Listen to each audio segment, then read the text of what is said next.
नमस्कार दोस्तों, आप सभी का स्वागत है मेरे इस YouTube चैनल सामान्य जानकारी विद कन्हई पे। दोस्तों आइए कुछ सवालों का मौखिक रूप से ही डिस्कशन करते हैं जो कि इम्पोर्टेंट हो सकते हैं आगामी परीक्षाओं के लिए। उसका विस्तार पूर्वक हम लोग चर्चा करेंगे। तो इस क्रम में जो हमारा पहला सवाल है वो है कि भारत में कैबिनेट मिशन कब आया और इसमें कुल कितने सदस्य थे, उन सदस्यों का नाम क्या क्या था। तो भारत में कैबिनेट मिशन 24 मार्च 1946 को आया। इसमें 3 सदस्य थे। लॉर्ड पैट्रिक लॉरेंस जो कि भारत के सचिव थे, सर स्टैफोर्ड क्रिप्स इसके अध्यक्ष थे और एबी अलेक्जेंडर नौसेना मंत्री थे। फरवरी 1946 में ब्रिटेन के प्रधानमंत्री सर क्लीमेंट एटली ने ये घोषणा की कि 3 सदस्यीय शिष्टमंडल को भारत भेजा जाएगा कैबिनेट मिशन के रूप में। और 24 मार्च 1946 को कैबिनेट मिशन भारत पहुंचा। इसमें 3 सदस्य थे, AV Alexander, sir Stafford Cripps और लॉर्ड पैट्रिक लॉरेंस। दोस्तों कैबिनेट मिशन ने अपनी रिपोर्ट 16 मई 1946 को सौंपी। कैबिनेट मिशन जब भारत आया तो उस समय जो कांग्रेस के अध्यक्ष थे वो थे मौलाना अबुल कलाम आजाद। फिर पूछा जाता है कि कैबिनेट मिशन योजना के पक्ष में कौन से कांग्रेस के नेता थे। तो कैबिनेट मिशन योजना के पक्ष में महात्मा गांधी थे। दोस्तों कैबिनेट मिशन को ही आधार बनाकर संविधान सभा का गठन किया गया। चलिए बढ़ते हैं अगले प्रश्न की ओर। अगला प्रश्न है, संविधान सभा के प्रथम सत्र में कितने महिला सदस्यों ने भाग लिया था। तो दोस्तों संविधान सभा की प्रथम बैठक में 10 महिला सदस्यों ने भाग लिया था। हालांकि जब संविधान सभा का गठन हुआ था तो इसमें 15 महिला सदस्य थी, लेकिन जब इसका पहला सत्र 9 दिसंबर 1946 को बुलाया गया तो इसमें केवल 10 महिलाएं भाग ली। 9 दिसंबर 1946 को संविधान सभा की पहली बैठक रखी गई जिसकी अध्यक्षता डॉक्टर सच्चिदानंद सिन्हा ने किया। वे उस संविधान सभा के संविधान सभा के प्रथम अस्थायी अध्यक्ष हुए। हालांकि जब 11 दिसंबर 1946 को संविधान सभा की दूसरी बैठक हुई तो अस्थायी अध्यक्ष के रूप में किसे चुना गया, तो डॉक्टर राजेंद्र प्रसाद को चुना गया। बढ़ते अगले प्रश्न की ओर। अगला प्रश्न है कि 1857 की क्रांति को किसने ना तो पहला, ना तो भारतीय और ना ही स्वतंत्रता संग्राम कहा। तो ये थे आरसी मजूमदार। आरसी मजूमदार ने 1857 की भारतीय स्वतंत्रता संग्राम को ना तो पहला, ना तो भारतीय और ना ही स्वतंत्रता संग्राम की संज्ञा दी। 1857 की क्रांति के संबंध में विभिन्न इतिहासकारों का विभिन्न टिप्पणियां देखने को मिलती है, जिसमें से 5-6 टिप्पणियां महत्वपूर्ण हैं जिन्हें आप याद रख सकते हैं।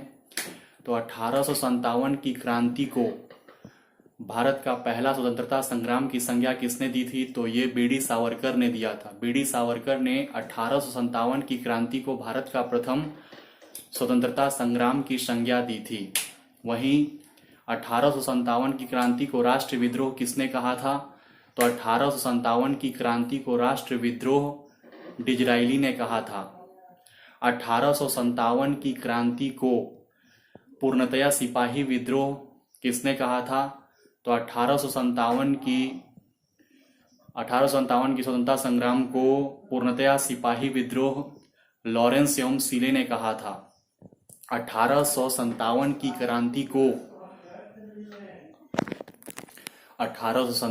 क्रांति को हिंदू एवं मुसलमानों का ईसाइयों के विरुद्ध षड्यंत्र किसने कहा था, तो ये कहा था जेम्स आउट्रम व डब्ल्यू टेलर ने। बर्बरता तथा सभ्यता के बीच युद्ध किसने कहा था, तो ये कहा था टी.आर. होम्स ने। धर्मांधों का ईसाइयों के विरुद्ध षड्यंत्र किसने कहा था, तो ये एल.ई.आर. रिज ने कहा था। तो ये थे 1857 की क्रांति के विषय में महत्वपूर्ण इतिहासकारों की विभिन्न टिप्पणियां। अब बढ़ते हैं, आइए ब्रह्म समाज के बारे में कुछ जानते हैं। ब्रह्म समाज की स्थापना 1828 में राजा राम मोहन राय के द्वारा किया गया। ब्रह्म समाज ईश्वर के निर्गुण एवं निराकार स्वरूप में विश्वास रखती है। ब्रह्म समाज का मानना है कि ईश्वर एक है और ईश्वर सर्वगुण का केंद्र एवं भंडार है। ब्रह्म समाज ने मूर्ति पूजा का विरोध किया। ब्रह्म समाज ने धार्मिक पुस्तकों को भी पढ़ने से मना किया, क्योंकि उनके अनुसार कोई भी धार्मिक पुस्तक त्रुटि रहित नहीं हो सकती है। तो ब्रह्म समाज की स्थापना 1828 में राजा राम मोहन राय ने किया। 1842 में महर्षि देवेंद्रनाथ टैगोर ब्रह्म समाज से जुड़े और आगे चलकर 1866 में उन्होंने आदि ब्रह्म समाज की स्थापना की और 1866 में ही केशव चंद्र सेन ने भारतीय ब्रह्म समाज की स्थापना भी की। 1878 में साधारण ब्रह्म समाज की स्थापना आनंद मोहन बोस ने किया।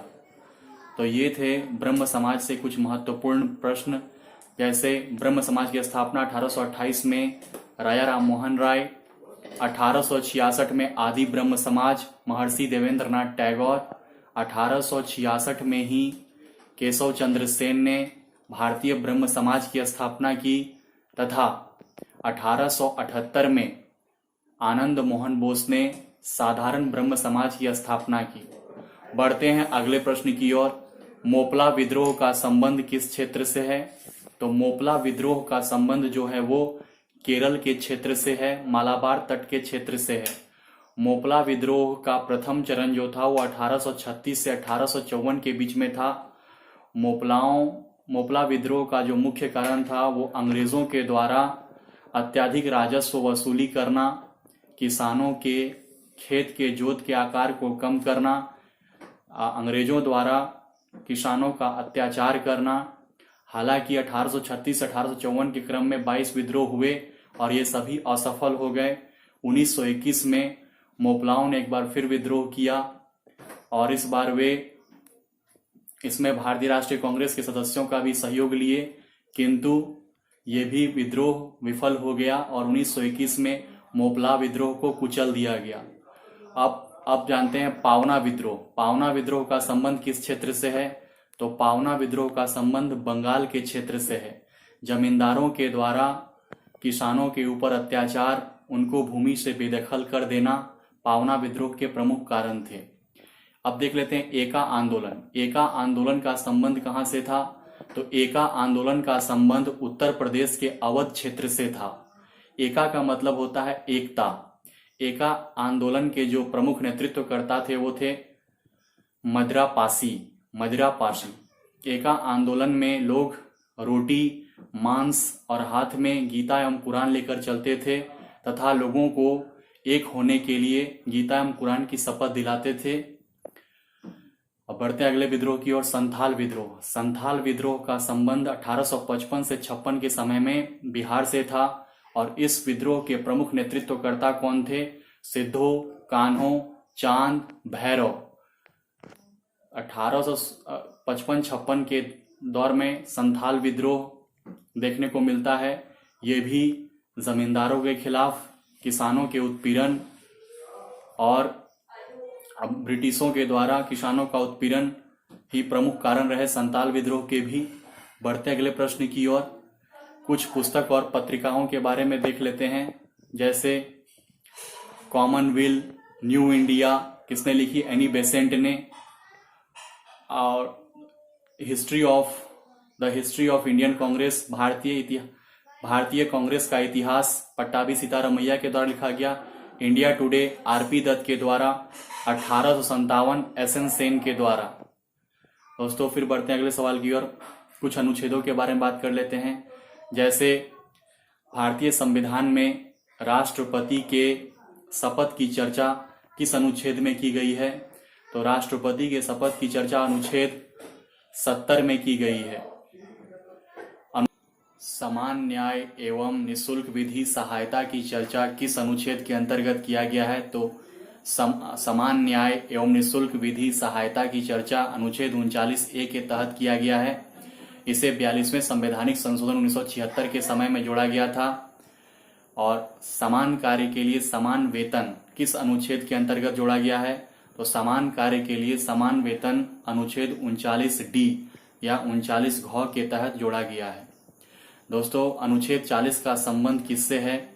तो ग्राम सभा के गठन से अनुच्छेद 40 का संबंध है। अनुच्छेद 41 का संबंध किससे है?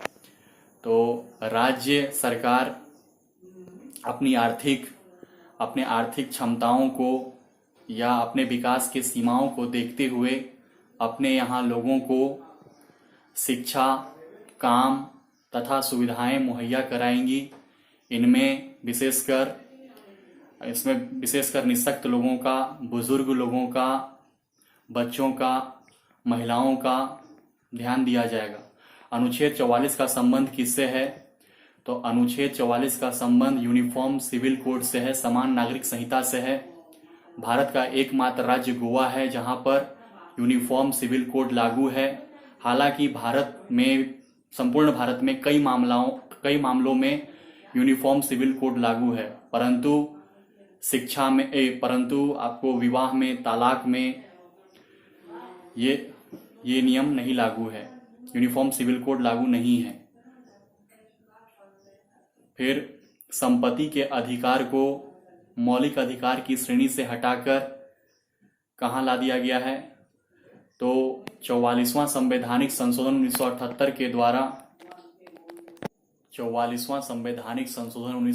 के द्वारा संपत्ति के अधिकार को मौलिक अधिकार की श्रेणी से हटाकर अनुच्छेद 300 क के तहत इसे वैधानिक अधिकार बना दिया गया है। तो दोस्तों, ये थे आज के कुछ प्रमुख सवाल। फिर हम कुछ इसी तरह के मौखिक सवाल को लेकर आएंगे और उसका विस्तार रूप से चर्चा करेंगे। तब तक के लिए धन्यवाद।